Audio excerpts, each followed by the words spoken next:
நாடகத்திலே அப்படின்னு சொல்லுகின்ற போது 50 ராஜாதிகளும் யாரும் செய்யாத ராஜசூயாகத்தை 56 நாட்டு அரசர்கள் வரவழைத்து இந்திரபுரத்திலே ராஜசூயாகம் செய்தார்கள்.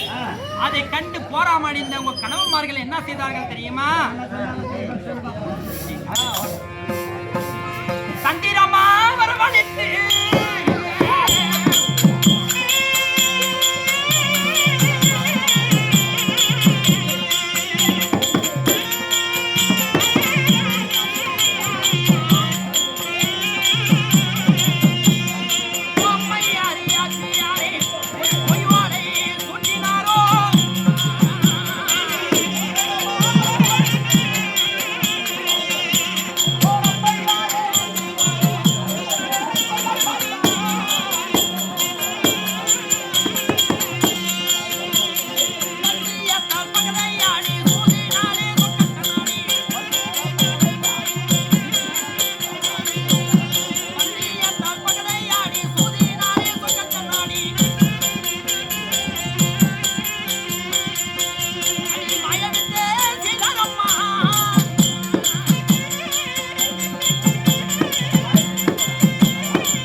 புதுமுனை புகுவிழா என்று சொல்லி ஐவர்களை தந்திரமாக வரவழைத்து பந்தியத்தால் பகடையாடி சூதினால் சொக்கட்ட நாடி ஐவர்களுடைய நாடு நகர உப்பு சக்தி வரவோடு பறித்துக் கொண்டார்கள் உங்க கனவுமார்கள்.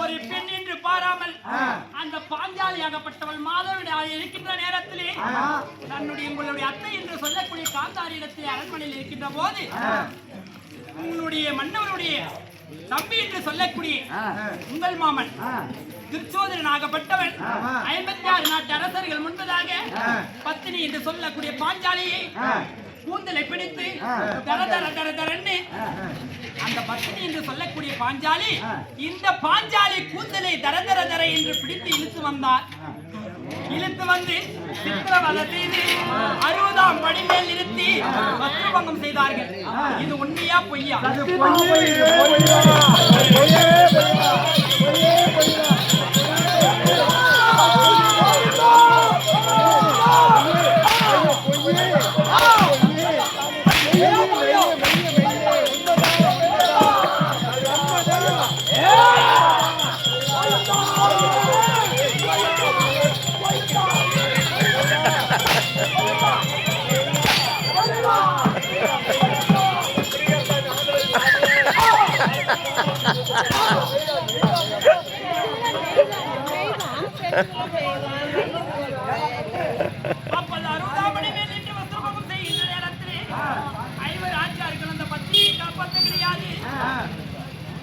அண்ணா என்று சொல்லக்கூடிய மாயவன் எம்பெருமானுடைய அருளினாலே அஞ்சாத தொழில் கொடுத்தார் ஆண்டவன் கண்ணபுரான்.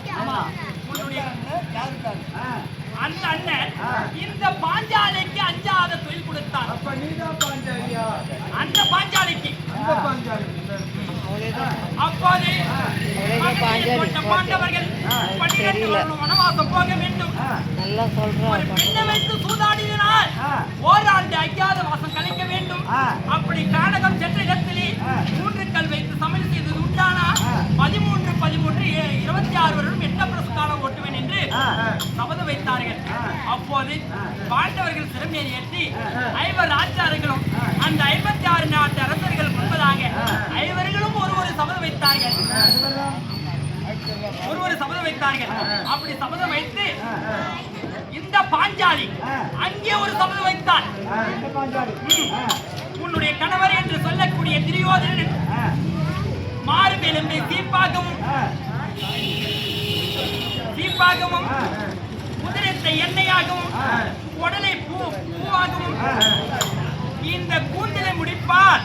அப்படி என்று அந்த பாஞ்சாலி இந்த கூந்தலைக்கு சபதம் வைத்து 5 பின்பே எங்க சென்றார்கள்?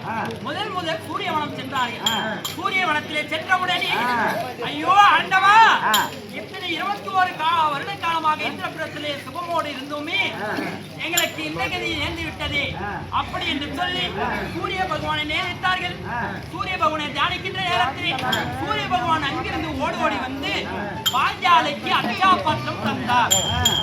அந்த அச்சாபாத்திரை வைத்து பாண்டவர்கள் 5 ராஜாக்களும் பக்தனி பாஞ்சாலி 6 பேர்களும் முதல் சூரியவனம், 2வது ராமேஸ்வரம், 3வது முருக்குமாரேஸ்வரம், 4வது கால்பாரேஸ்வரம், 5வது சைந்தவனம், 6வது காமதேனு பர்வதம், 7வது கெந்திரவனம், இப்படி சொல்லக்கூடிய 12 வனமும் கழித்து இன்னும் ஓராண்டு இருக்கு அஜ்ஞாதவாசம். மறுபுறம் தரித்து பாண்டவர்கள் உயிரோடு இருக்கிறார்கள். அப்படி உயிரோடு இருக்கின்ற போது 13 வருடம் வனவாசம் கழித்த பிறகு சேர வேண்டிய நாட்டை யாரிடத்திலே தூதுவாக அனுப்புவார்கள்? உலக மகாமுனிவரிடத்திலே தூதுவாக அனுப்புவார்கள். உன் கணவராகப்பட்டவர் நாடு கொடுக்க மறுத்து விடுவார். மருத்துவதாக செஞ்சு மகாமுனிவரை அனுப்புவார். பாண்டவர்களுக்கு நாடு கிடையாது அப்படி என்று போய் சொல்லிட்டு வா அப்படி என்று உங்க கணவன்மார்கள் அனுப்பிடுவார்கள். மீண்டும் பிள்ளை பாசத்தால் நாடு கொடுப்பானா என்று 5 ஆச்சார்களும் என்ன செய்தார்கள் தெரியுமா? புலியாந்திரனை தூதாக அனுப்பினார்கள். அதற்கும் நாடு கொடுக்க மறுப்பார்கள். மீண்டும் என்ன செய்தார்கள் தெரியுமா? அதாவது உலக லட்சகன் என்று சொல்லக்கூடிய எம்பெருமான் நாராயணமூர்த்தி அவரை தூதாக அனுப்புவார்கள். அன்னைக்கு அனுப்புவாங்க. ஆனால் எம்பெருமான் நாராயணமூர்த்தி போன இடத்திலே அவருக்கும் நாடு கொடுக்க மறுத்து விடுவான் உன் கணவர். மறுத்த பிறகு எம்பெருமான் நாராயணமூர்த்தி இடத்திலே 18 நாள் சண்டை உருவாகும். அப்படி சண்டை உருவாகும் இடத்திலே உன் கணவராகப்பட்டவர் இந்த சண்டையில எப்படியாவது நம்மளே வின் பண்ண வேண்டும் அப்படி என்று சொல்லி தந்திரமாக சகாதேவனிடத்திலே சாத்திரம் கேட்டு அரவானை கடவுளைக்கு சத்திய வாக்கு வாங்கி சென்றுவார் உன் கணவர். அப்படி வாங்கி செல்கின்ற போது அதாவது எம்பெருமான் பார்த்து பாண்டவர்களுக்கு எப்படியாவது வெற்றி பெற வேண்டும் அப்படி என்று சொல்லி நாளை வரை அமாவாசை இன்றைய மாத்தி அந்த அரவானை காளிகாதேவிக்கு வழி வைத்து விடுவார்கள். முதல் நாள் சண்டையிலே உங்களது வெற்றி. அப்படி முதல் நாள் சண்டையிலே வெற்றி பெற்ற பிறகு 10ஆம் நாள் சண்டை வரைக்கும் 886 வயது தொலைத்த பீட்மாச்சாரிக்கு சேனாதி பட்டம் தருவார்கள். 10ஆம் நாள் சண்டையிலே யார் மாழ்வார்கள்? பீஷ்மாச்சாரி மாண்டு விடுவார். யார் கையாலே?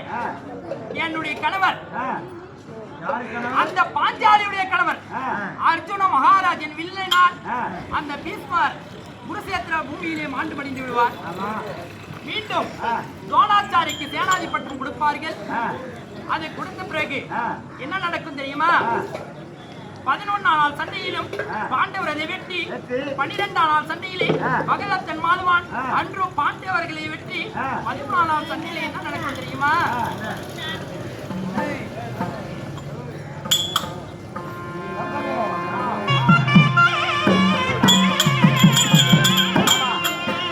அந்த 13ஆம் நாள் சண்டையிலே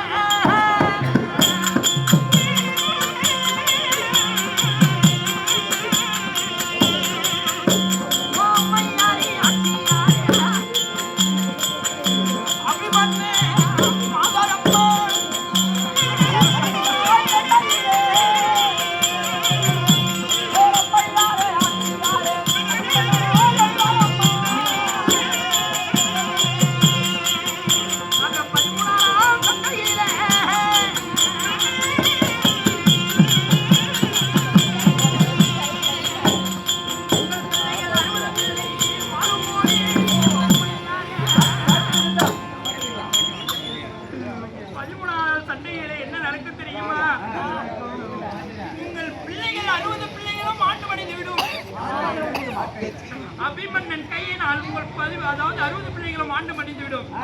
அப்போது உன் கணவராகப்பட்டவர் தந்திரமாக என்ன செய்தார்கள் தெரியுமா?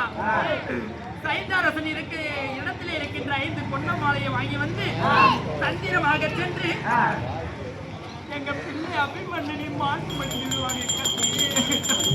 அம்மா, எனக்கு ஒரு சந்தேகம். எப்படின்னா இந்த 60 பிள்ளைகளும் ஆழ்வார்கள் என்னும் போது உன்னுடைய முகமாகப்பட்டது முகமலர்ச்சியோட அபிமன்னன் வாழ்வார் என்று போது மட்டும் உன்னுடைய முகம் மாறி அழுது புலம்புறீங்க. என்ன காரணம்? பாண்டவர்களுக்கு அதாவது அர்ஜுனனுக்கும் சுபத்திரைக்கும் பிறந்தவன் அபிமன்னன். அந்த சுபத்ரா தேவியிடத்திலே கொத்துக்கு ஒருவன் குலத்துக்கு ஒருவன் வாழைக்கு எப்படி ஒரு குலை இருக்கிறதோ அது போல் ஒட்டியா இருப்பான். அவனை தந்திரமாக உன் கணவர்கள் மாண்டு படித்துவிடுவார்கள்.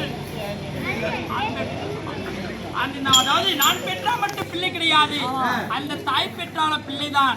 அப்படி என்று ஒரு பெண்ணோட வறுமை ஒரு பெண்ணுக்கு தான் தெரியும்.